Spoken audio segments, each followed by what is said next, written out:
Assalamu alaikum students, I hope you all are fine. Let's start our first lecture, class 5. सबसे पहले इस lecture को start करने से पहले आपको इसके बारे में बताना ज़रूरी है कि इसका सिलेबस क्या है जो हमने फर्स्ट टर्म में रीड आउट करना है. ठीक है, हमने जो फर्स्ट टर्म में पढ़ना है वो क्या है. यूनिट 1 है हमारे पास, classification of animals. Okay, the next is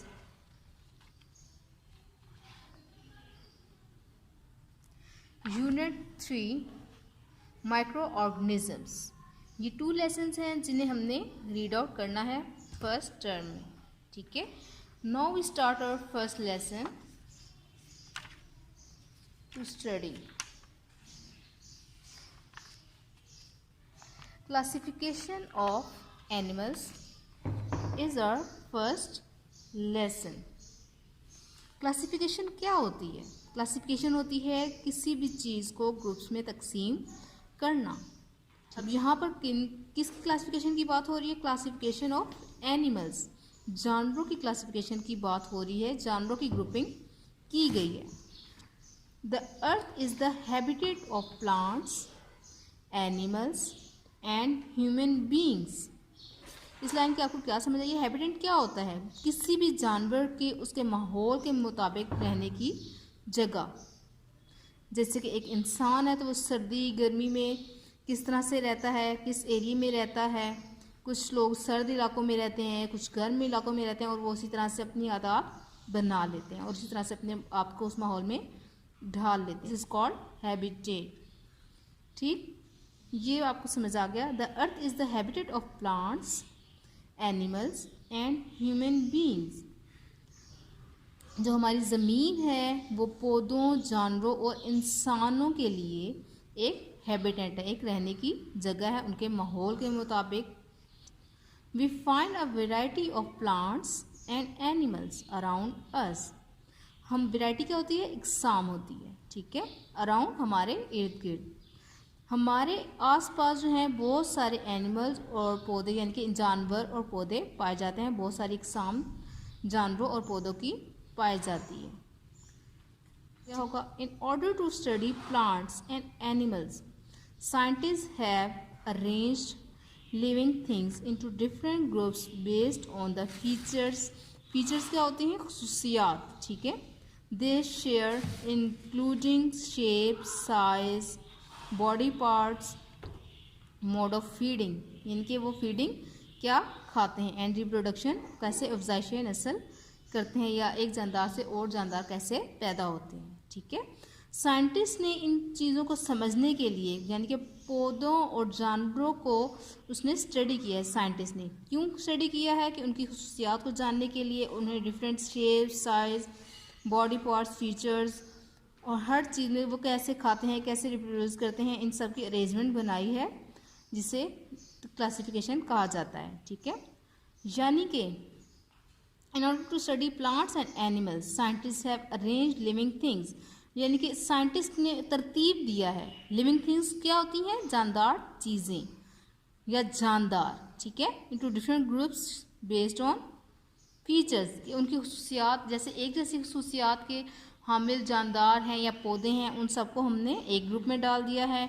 उनके साइज़ के लिहाज से, उनकी शेप के लिहाज से, उनके बॉडी पार्ट्स के लिहाज से, made of feeding, mode of feeding यानी कि वो क्या खाते हैं, उनकी खुराक क्या है, और वो कैसे रिप्रोड्यूस करते हैं यानी कि किस तरह से नए जानदार पैदा करते हैं. इन सब की बिना पर, इन सब बातों की बिना पर उनको एक ग्रुप में बना दिया गया है.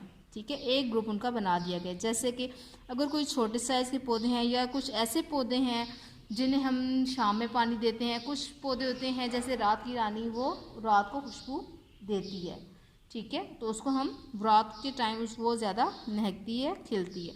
कुछ पौधे होते हैं जैसे गर्मियों के होते हैं, कुछ सर्दियों के होते हैं, यानी कि वो उस मौसम में ज़्यादा फलते फूलते हैं. ये आपको समझ आ गई क्लासिफिकेशन कैसे साइंटिस्ट ने उनको ग्रुप्स में तकसीम किया है. इसी तरह से जानदारों को भी, कुछ पौधे, कुछ जानवर जो होते हैं वो गोश्त खाते हैं, कुछ दालें खाते हैं, कुछ सब्जियां खाते हैं. इस तरह से उनकी ग्रुपिंग की जाती है. यहाँ तक आपको समझ आ गया? Fine. Classification is very important and useful in our life in order to understand things. Classification बहुत ज़रूरी है हमारी ज़िंदगी में चीज़ों को समझने के लिए. अगर हम बेतरतीब चीज़ें रख दें, यहाँ छोटी पड़ी हैं, बड़ी पड़ी हैं, या बहुत ग्रीन है, कुछ किस तरह से है, अगर मिक्सअप करके चीज़ें बेतरतीब रख दें तो हमें किसी भी चीज़ को ढूंढने में या समझने में मुश्किल पेश आएगी.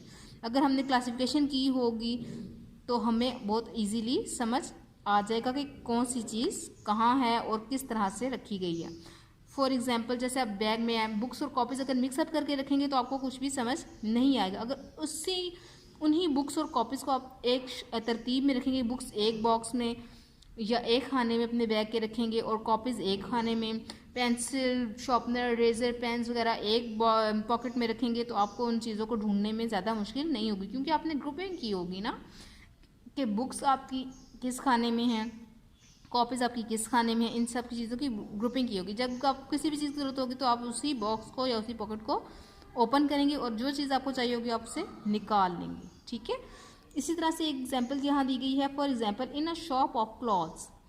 इसी तरह से कपड़ों की एक दुकान में items are classified according to their use, कि जिस तरह से चीज़ें इस्तेमाल होती हैं उसी तरह से उनको ऑर्गेनाइज किया जाता है. उनका कलर क्या है, उनका साइज़ क्या है, उनकी ब्रांड यानी कि कंपनी कौन सी है, और सम अदर फीचर्स, और दूसरी खसूसियात की बिना पर कपड़ों वगैरह की चीज़ों को अलग से तरतीब दे के रखा जाता है. यानी कि सर्दियों के कौन से कपड़े हैं, गर्मियों के कौन से कपड़े हैं, इस तरह से उन्हें तरतीब दे के रखा जाता है. ठीक है. यहाँ तक आपको आई थिंक समझ आ गया होगा. अब आगे हम आ जाते हैं एक्टिविटी में. Classify the following items at a grocery shop in their appropriate column. अब यहाँ पर आपको ये चीज़ों के नाम दिए गए हैं, ग्रॉसरी के नेम दिए गए हैं, यानी कि वो चीज़ें जो हम इस्तेमाल कर सकते हैं या करते हैं डेली रूटीन में. वो चीज़ें क्या क्या हैं? पोटैटो है, बनाना है, डिटर्जेंट है, एप्पल है, स्पिनच है, सौंफ है, ग्रेप्स है, अनियन है, शैम्पू है और टूथपेस्ट है. ठीक है. अब इन चीज़ों को आपने उसकी जो 3 बॉक्स बनाए गए हैं एज अ शेल्फ काम आप भी करेंगे, और इन चीज़ों को आपने जो चीज़ जिस ग्रुप से ताल्लुक़ रखती होगी उसमें आपने उसी चीज़ को रखना है. ठीक है. अब जैसे पोटैटो क्या है, वेजिटेबल है, फ्रूट है?